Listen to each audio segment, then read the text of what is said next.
No tšau, mu kallid Brigitte blogi vaatajad. Täna siis uus postitus minu blogis, tegemist on story time'iga, nii et täielik feeling like a YouTube person, et ma räägin kuidagi nagu oma loost, aga tõepoolest see on teema, mida ma tahan siis oma jälgijatega käsitleda. Kui ma enamasti vaatan Instas ringi, siis ma näen, et minu jälgija on selline nagu noorem, 13, 14, 15 ehk siis ennetustöö ja minu enda vanune ja ka minust vanem naine jälgib mind ja kuulab mind ja ma loodan, et ta usaldab mind ja ma ei saa niimoodi minna mööda siis selle nädala vägagi aktuaalsest teemast nagu lähisuhte vägivald, laiemalt siis perevägivald, üleüldse vägivald ja ma tahan siis rääkida mõned enda lood, kus ma olen kokku puutunud vägivallaga, mida ma olen teinud, kuidas ma olen sellest üle saanud, kuidas ma olen ennast tundnud. Minu esimene suurem selline kokkupuude vägivallaga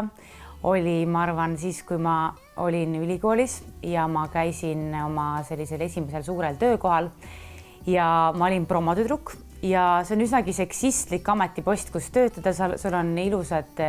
riided, üsnagi napid riided seljas. Ja ma tulingi sealt töölt ära, sest et see oli minu jaoks kuidagi liiga nagu selline nagu seksistlik, et ma pean kuidagi oma kehaga ja nappides riietes müüma mingit alkoholibrändi, no judgment,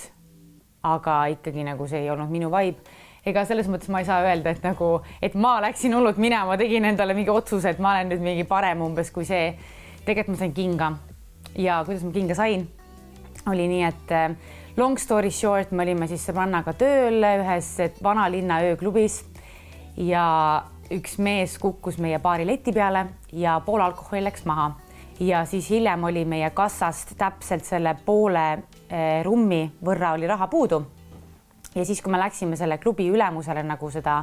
vaikselt nagu selgitama, andsime raha ära vaata ja hakkasime juba nagu selgitama, siis kui ta võttis selle raha kätte, siis ta hakkas nagu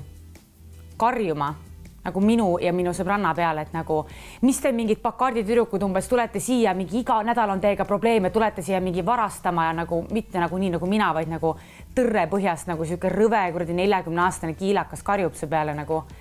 Ja siis ma ütlesin talle rääst vastu, et mida sa lõugad nagu, mida sa türa lõugad mu peale? Reaalselt nagu räägi normaalselt, mis su viga on nagu, ma olen kuradi 19-aastane piff on ju.